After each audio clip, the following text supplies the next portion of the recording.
लेकिन बीजेपी के प्रत्याशी तैयार रहे, नए चेहरे को लाया जाएगा और कई सीटिंग का करीब 32 सीटें होंगी भारतीय जनता पार्टी की, जहां पर सिटिंग विधायकों का टिकट इस बार कट सकता है उनके परफॉर्मेंस के आधार पर, सर्वे रिपोर्ट के आधार पर और उनके एंटी इनकम्बेंसी के आधार पर। पकड़ लीजिए चिरैया विधानसभा लाल बाबू गुप्ता है, लाल बाबू गुप्ता है, उनका भी खबर है कि उनका भी सीट इस बार कटने जा रहा है। मतलब जिस क्षेत्र की जनता में नाराजगी है उनको लेकर। दयाल सिंह जगदानंद सिंह के सगे बड़े भाई के बेटे हैं, मतलब जगदानंद सिंह के सगे भतीजे।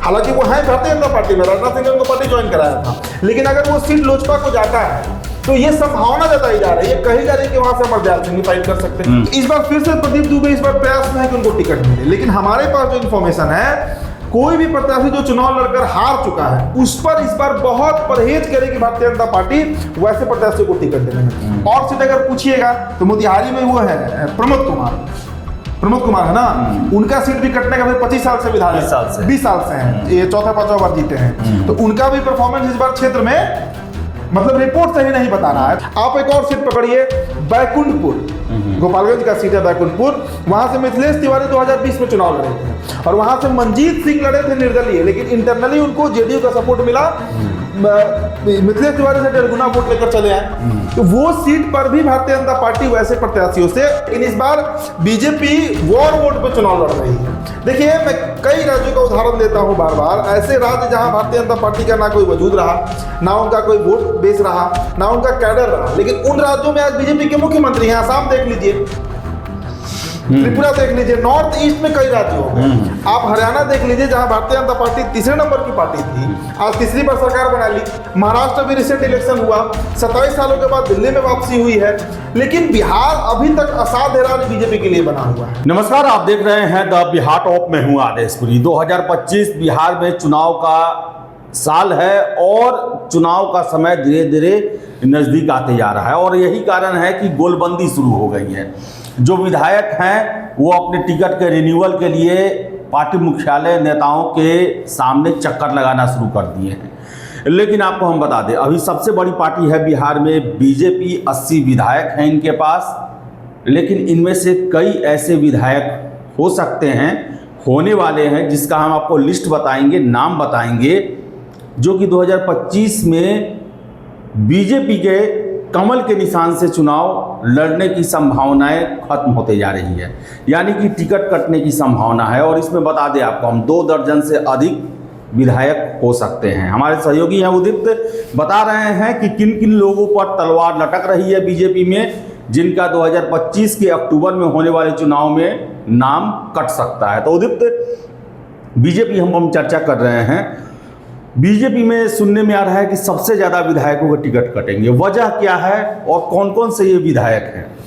देखिए, विधायक तो करीब 2 दर्जन से अधिक हैं, 30 से 32 ऐसे सीट हैं भारतीय जनता पार्टी के सिटिंग विधायकों का, सिटिंग एमएलए का आदेश जी, जिनका टिकट कट सकता है। देखिए, भारतीय जनता पार्टी इस बार जिस रणनीति पर बिहार में काम कर रही है कि जितनी सीटें लड़े सब जीते, मतलब हारने का स्कोप नहीं रहे, इस पर खास फोकस भारतीय जनता पार्टी, ये तो हर एक पार्टी कोशिश करती है, लेकिन इस बार बीजेपी वॉर वोट पे चुनाव लड़ रही है। देखिए मैं कई राज्यों का उदाहरण देता हूं बार बार, ऐसे राज्य जहां भारतीय जनता पार्टी का ना कोई वजूद रहा, ना उनका कोई वोट बेस रहा, ना उनका कैडर रहा, लेकिन उन राज्यों में आज बीजेपी के मुख्यमंत्री हैं। आसाम देख लीजिए, त्रिपुरा देख लीजिए, नॉर्थ ईस्ट में कई राज्य हो गए। आप हरियाणा देख लीजिए जहां भारतीय जनता पार्टी तीसरे नंबर की पार्टी थी, आज तीसरी बार सरकार बना ली। महाराष्ट्र भी रिसेंट इलेक्शन हुआ, 27 सालों के बाद दिल्ली में वापसी हुई है, लेकिन बिहार अभी तक असाध्य राज्य बीजेपी के लिए बना हुआ है। और उसमें सबसे बड़ा कारण जो है वो नीतीश कुमार है, और नीतीश कुमार से भी बड़ा कारण बीजेपी के अंदर बैठे वैसे लीडर्स हैं, वैसे नेता हैं जो 5 बार 7 बार से जीत रहे हैं, लेकिन उनकी उपयोगिता पार्टी में अब ना के बराबर। वो मान चुके हैं कि नीतीश के ही अंडर में नीतीश के ही अंडर में काम करना है। तो उस मिथ को, उस भ्रम को भी भारतीय जनता पार्टी जो है ना वो तोड़ना चाह रही है। अब कई नाम है, दिल्ली से हमारी बातचीत। चलिए नाम पर हम आते हैं। अब सबसे पहले पश्चिम चंपारण से शुरू करते हैं। पश्चिम चंपारण में कौन ऐसे नेता लगते हैं जिनका इस बार टिकट कट सकता है? चंपारण में, पूर्वी चंपारण का भी आपको पता है। देखिए, अगर पूरे तिरहुत की बात कर लें, हाँ, तिरहुत की तो सभी सीटों का तो नाम अभी हमारे पास नहीं आया है, लेकिन ये पक्के तौर पर हमारे पास खबर है आदेश जी कि 30 से 32 ऐसे विधायक होंगे, सिटिंग विधायक। अब आपके अगर क्षेत्र की बात करें, तिरहुत की बात कर लीजिए, तो हमने स्टोरी भी किया था कि मधुबन विधानसभा जो है वहां से राणा रणधीर सिंह जो 2 बार से विधायक है, 2015 भी जीते, 20 भी जीते, लेकिन चूंकि वो सीट रही है जेडीयू की, शिवजी राय माफ कीजिएगा, 2005 से 2010 रहे हैं। और इस बार खबर है कि आनंद मोहन अपने दोनों बेटों को चुनाव लड़ाने जा रहे हैं। तो चेतन आनंद शिवहर से नहीं लड़ेंगे, ये बात तय हो गया था लोकसभा के चुनाव के समय ही। नीतीश कुमार ने यही कंडीशन रखा था कि परिवार से एक व्यक्ति ही शिवहर से लड़ेगा। तो पत्नी लड़ी, सांसद बन गई, तो मधुबन से हो सकता है कि इस बार जेडीयू को सीट चला जाए। सीट छोड़ देगी, वो छोड़ देगी बीजेपी। देखिए बीजेपी, और वैसे भी राणा रणधीर सिंह के बारे में जानिए कि भारतीय जनता पार्टी जो सर्वे करा रही है, लगातार जनवरी के महीने से सर्वे पर सर्वे हो रहा है। अभी इस महीने जून जुलाई में भी 2-3 सर्वे होगा। आईबी का भी सर्वे होता है, अलग अलग कंपनी से एजेंसीज को हायर किया जाता है। कई एजेंसीज हैं, आपको वरा एनालिटिक्स है, आपको नेशन विद नमो है, पॉलीक्रिव है, कई कंपनीज हैं जो इसका सर्वे कराती हैं। उनके द्वारा भी सर्वे होगा भी और हो भी रहा है। उसमें राणा रणधीर सिंह का फीडबैक अच्छा नहीं मिला है। और सीट अगर आप पूछिएगा आपके इलाके में तो चिरैया विधानसभा पकड़ लीजिए। चिरैया विधानसभा लाल बाबू गुप्ता है, लाल बाबू गुप्ता है, उनका भी खबर है कि उनका भी सीट इस बार कटने जा रहा है। मतलब जिस क्षेत्र की जनता में नाराजगी है उनको लेकर। और सीट अगर पूछिएगा तो मोतिहारी में वो है प्रमोद कुमार है ना, उनका सीट भी कटने का भाई 25 साल से विधायक, 20 साल से हैं, ये 4-5 बार जीते हैं। तो उनका भी परफॉर्मेंस इस बार क्षेत्र में मतलब रिपोर्ट सही नहीं बता रहा है। तो इस तरह की खबर चल रही है। आपको ढाका वही ढाका का हमने बताया, ढाका से पवन जायसवाल का भी चर्चा है, लेकिन हो सकता है कि पवन जायसवाल के नाम पर अभी कंफर्मेशन नहीं कि उनका टिकट कटेगा कि नहीं कटेगा। इसके अलावा आदेश जी एक और खबर है, ये तो हुआ मान लीजिए वैसे विधायक जो सिटिंग है उनका टिकट कट सकता है परफॉर्मेंस के आधार पर। देखिए बीजेपी में कई मजबूत नेता भी हैं, जैसे आपको छतरपुर से जो विधायक है नीरज सिंह बबलू, अब उनका जो रिपोर्ट है या उनके बारे में जो एनालिसिस पार्टी कर रही है वो मजबूत नेता है, मंत्री भी है बिहार सरकार में। नीतीश मिश्रा हुए, ये लोग ऐसे विधायक हैं बिहार में भारतीय जनता पार्टी के जिनकी क्षेत्र में कम से कम मतलब उपलब्धि है और उनकी पकड़ है क्षेत्र में, तो उनका टिकट नहीं कटेगा। एक बात और जो हमारे जानकारी में आया है कि वैसे प्रत्याशी, मैं विधायकों की बात नहीं कर रहा हूं, प्रत्याशियों की बात कर रहा हूं, वैसे प्रत्याशी जो भारतीय जनता पार्टी में 2015 में चुनाव लड़े हार गए, 2020 में चुनाव लड़े हार गए, उनको टिकट रिपीट इस बार बीजेपी नहीं करने जा रही है। जैसे आप उदाहरण के तौर पर बक्सर विधानसभा पकड़िए। अब बक्सर विधानसभा में प्रदीप दुबे जो है वो 2015 में लड़के हार गए, 2020 में वहां से परशुराम चतुर्वेदी लड़े हार गए, हालांकि अब तो उनका निधन हो गया है, स्वर्गीय हो गए हैं। तो इस बार फिर से प्रदीप दुबे इस बार प्रयास में है कि उनको टिकट मिले, लेकिन हमारे पास जो इन्फॉर्मेशन है कोई भी प्रत्याशी जो चुनाव लड़कर हार चुका है उस पर इस बार बहुत परहेज करेगी भारतीय जनता पार्टी वैसे प्रत्याशी को टिकट देने में। आप एक और सीट पकड़िए, बैकुंठपुर, गोपालगंज का सीट है बैकुंठपुर, वहां से मिथिलेश तिवारी 2020 में चुनाव लड़े थे और वहां से मंजीत सिंह लड़े थे निर्दलीय, लेकिन इंटरनली उनको जेडीयू का सपोर्ट मिला, मिथिलेश तिवारी से 1.5 गुना वोट लेकर चले आए। तो वो सीट पर भी भारतीय जनता पार्टी वैसे प्रत्याशियों से, हालांकि मिथिलेश तिवारी बड़े करके नेता है भाई, लोकसभा चुनाव जब भारतीय जनता पार्टी उनको बक्सर से लड़ा सकती है, लेकिन विधानसभा में बीजेपी कोई कॉम्प्रोमाइज नहीं करने जा रही है। इसके अलावा और कौन से विधायक है जिनका टिकट कट सकता है? आप देखिए इनको पकड़िए, आप चैनपुर विधानसभा धरिए। चैनपुर विधानसभा में बृजकिशोर बिंद 3 टर्म के एमएलए रहे, 2009 का उपचुनाव जीते, 2010 का विधानसभा चुनाव जीते, 2015 का चुनाव जीते, लेकिन 2020 में जमा खान से हार गए। तो वो भी क्षेत्र में घूम रहे हैं। तो वो सीट वैसे कोई भी प्रत्याशी आदेश जी जो चुनाव लड़कर हारे हैं या जिनका परफॉर्मेंस क्षेत्र में नहीं है, अब देखिए सबका नाम लेना भी ठीक नहीं होगा, कुछ नाम मैंने आपके इलाके में रख दिया।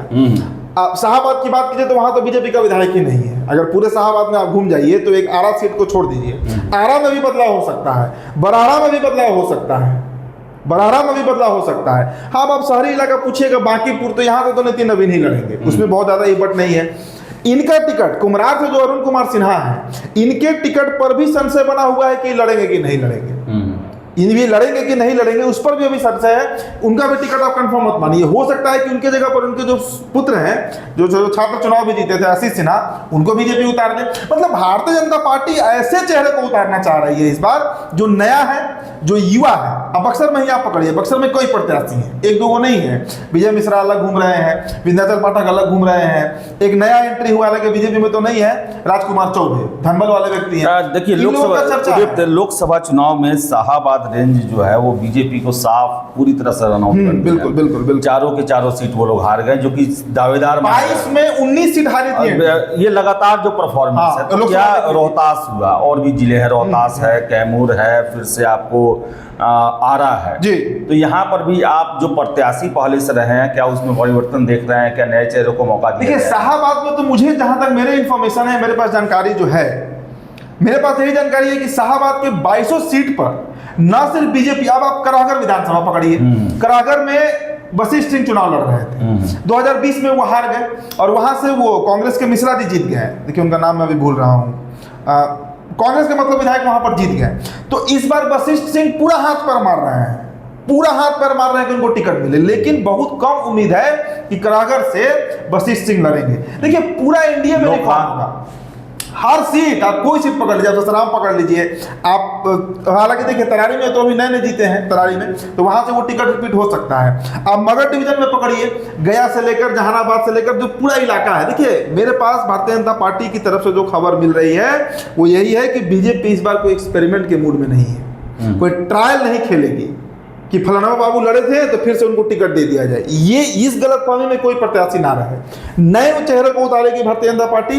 ऐसे चेहरे जो क्षेत्र में काम कर रहे हैं, जो डिवोटेड हैं, जो संगठन से, संघ से लंबे समय से जुड़े रहे हैं, जिनका क्षेत्र में कम से कम अपना बीजेपी के अलावा उनका अपना कम से कम 15-20 हजार वोट हो, वैसे प्रत्याशियों पर ही बीजेपी दाव खेलने जा रही है।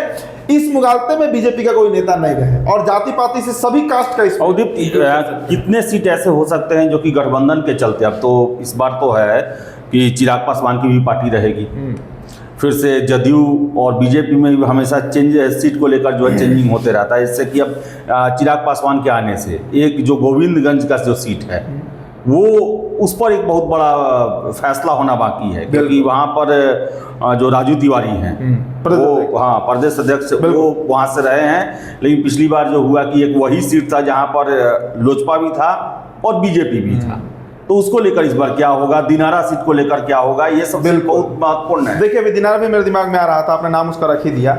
देखिए गोविंदगंज सीट का रिपोर्ट अगर आप मांगिए, हमने गोविंदगंज पर एनालिसिस भी किया था, गोविंदगंज सीट पक्के तौर से जो मेरे पास इंफॉर्मेशन है, और देखिएगा होगा भी वही, गोविंदगंज सीट से सुनील मणि त्रिपाठी जो है, सुनील मणि तिवारी जो सिटिंग एमएलए है, 2020 में पहली बार जिला अध्यक्ष से टिकट मिला, क्योंकि लोजपा लड़ रही थी, विधायक बन गए। लेकिन ग्राउंड लेवल पर अगर गोविंदगंज के कई लोगों से मेरी बातचीत है, उनका टिकट, चूंकि उनके खिलाफ एंटी इनकम्बेंसी 5 साल में बहुत ज्यादा बन गया है। और दूसरी बात, वहां से देखिए लोकसभा के समय ही राजू तिवारी का चर्चा था कि चुनाव लड़ेंगे। 2 सीट के लिए चिराग पासवान एकदम बिल्कुल अडिग है, पहला गोविंदगंज जहां से राजू तिवारी ही फाइट करेंगे, और दूसरा सीट अगर आप हमसे पूछे तो वो ब्रह्मपुर है जहां से हुलास पांडे, देखिए ब्रह्मपुर से हालांकि उनके जीतने की संभावना कम है वहां पर, इसके बावजूद हुलास पांडे वहां से कंटेस्ट करेंगे, इसमें कहीं कोई। नरकटियागंज सीट को लेकर क्या कहेंगे? हाँ, नरकटियागंज देखिए वो भी एक सीट है जहां से रश्मि वर्मा का टिकट कट सकता है। आप जैसे और वहां पर तो राजन तिवारी भी उस पर नजर, राजन तिवारी के बारे में जो अपडेट है हमारे पास, राजन तिवारी सबसे प्रबल दावेदार है और भारतीय जनता पार्टी में दिल्ली के लॉबी में घुसे हुए हैं। बीजेपी दिल्ली के अंदर चर्चा है इस बात को लेकर कि इस बार नरकटियागंज से रश्मि वर्मा का टिकट काटकर राजन तिवारी को दिया जाए, तो वो सीट बीजेपी लूज करने जा रही है। मैंने कहा ना आदेश कि नए नए चेहरे लाए जाएंगे, ऐसे ऐसे चेहरे जिस पर किसी ने कोई, दिनारा को लेकर चर्चा था, दिनारा को देखिए, अब दिनारा को लेकर भी पेच फंसा हुआ है। शाहबाद में 2 ही सीट अभी तक फाइनल हुआ है जहां से बीजेपी कंटेस्ट करेगी, 2 ही सीट, एक बक्सर और दूसरा दिनारा। अब दिनारा को लेकर भी लोजपा, दिनारा में फिर जयकुमार सिंह वहां पर जदयू के बहुत मजबूत उम्मीदवार रहे हुए हैं। देखिए इसके बाद तो ये आरोप लगा कि वो बीजेपी के द्वारा जो है साथ नहीं दिया गया, जदयू उम्मीदवार को साथ दिया गया, लोजपा उम्मीदवार का साथ दिया गया बीजेपी के द्वारा, इस चलते जयकुमार सिंह हार गए। और इसको लेकर नीतीश कुमार बड़ा गर्म भी थे। कई सीट ऐसे कहानी था इसका, तो खैर यहाँ तो ऐसा हुआ था कि विजय मंडल जो विधायक बने वहां से, उनको करीब 60-62 हजार वोट आया, और दूसरे नंबर पर जो प्रत्याशी रहे वो राजेंद्र सिंह रहे। हाँ, राजेंद्र सिंह को वोट कितना आया था? तो 52,000 वोट आया लोजपा से 52,000 वोट लाए, और जयकुमार सिंह कितना वोट लाए? 27,000 वोट। मतलब अकेले राजेंद्र सिंह का उस विधानसभा सीट पर कम से कम 25 से 50 हजार के बीच वोट है, मतलब मिनिमम 25,000 उनका अपना वोट बैंक है, अपना वोट बैंक। देखिए अगर आप नेता की तुलना कीजिए तो अभी भी बिहार बीजेपी में जो मेरा मानना है, दिलीप जायसवाल हो, सम्राट चौधरी हो या विजय सिन्हा हो, इन सबसे सीनियर लीडर राजेंद्र सिंह है। क्यों? 35 साल तक वो झारखंड के प्रभारी रहे हैं। मतलब बिहार झारखंड जब कमाई था तब से, और झारखंड बटा उसके बाद से 35 साल से वो संगठन में है, और झारखंड के तो लंबे समय तक प्रभारी रहे, तो राजनीतिक एक्सपीरियंस उनके पास बहुत ज्यादा है। अब उस सीट को लेकर भी क्या पेच फंसा है बता देते हैं। वहां पर भी लोजपा रामविलास की दावेदारी मानी जा रही है। अब प्रत्याशी कौन होगा अभी फाइनल नहीं है, लेकिन चूंकि उस सीट से लोजपा पिछले बार सेकंड नंबर पे आई थी, तो बट ऑब्वियस है कि उस पार्टी का जो नेचुरल मतलब होता है कि डोमिनेंस उस सीट पर वो बताया जा रहा है। लेकिन हम तक इनपुट यही है कि बीजेपी ही वो सीट लड़ेगी, और वहां से राजेंद्र सिंह के साथ 19 इनकम्बेंसी है, विधायक तो है नहीं। और दूसरी बात कि उनका अपना वोट बैंक इतना मजबूत है कि दिनारा के सबसे प्रबल दावेदार अगर कोई है तो वही है। अच्छा, लोजपा अगर रहती है गठबंधन में, सीट उनको अच्छा खासा 15-20 मिल जाता है, तो उनका सबसे ज्यादा किस जिला पर, हाजीपुर वैशाली पर सबसे ज्यादा जोर रहेगा क्या? ऐसी कोई बात नहीं है आदेश जी। देखिए, सीट हाजीपुर हो, अब तो पिछला बार किशनगंज तक लड़ी थी लोजपा, अगर देखिए तो बिहार के लगभग प्रभाव तो ज्यादा इधर है। हाँ, प्रभाव ज्यादा इधर है। जमुई की भी 1-2 सीटें हैं, समस्तीपुर में भी 1-2 सीट है, जहां जहां इनके सांसद हैं उन इलाकों में इनका रहेगा। शाहाबाद में 2 से 3 सीटों की इनकी मांग है, कम से कम 2 से 3 सीट, तो सीट डिस्ट्रीब्यूटेड रहेगा। हाँ, ये आप पक्के तौर पर कहिए कि हाजीपुर हुआ, जमुई हुआ, जो कि इनका इलाका है, 10 साल वहाँ के एमपी रहे हैं, अब यहाँ के एमपी हैं, और इनके पिता की भी वहाँ पर विरासत है, तो इन सीटों पर ज़्यादा फोकस रहेगा। लेकिन ओवरऑल देखिए, और लोजपा के बारे में भी जान लीजिए, लोजपा भी सारे नए चेहरे, 1-2 को छोड़कर, हुलास पांडे को छोड़ दीजिए, राजू तिवारी को छोड़ दीजिए, तो सारे नए चेहरे। अब अगर दिनारा की ही बात कीजिए, दिनारा पे आप बात कर रहे थे, तो वहाँ से एक और नाम चल रहा है लोजपा की तरफ, मैं नाम रख देता हूँ, अमरदयाल सिंह का। अब अमरदयाल सिंह पूछिए कौन है? अमरदयाल सिंह जगदानंद सिंह के सगे बड़े भाई के बेटे हैं, मतलब जगदानंद सिंह के सगे भतीजे हैं।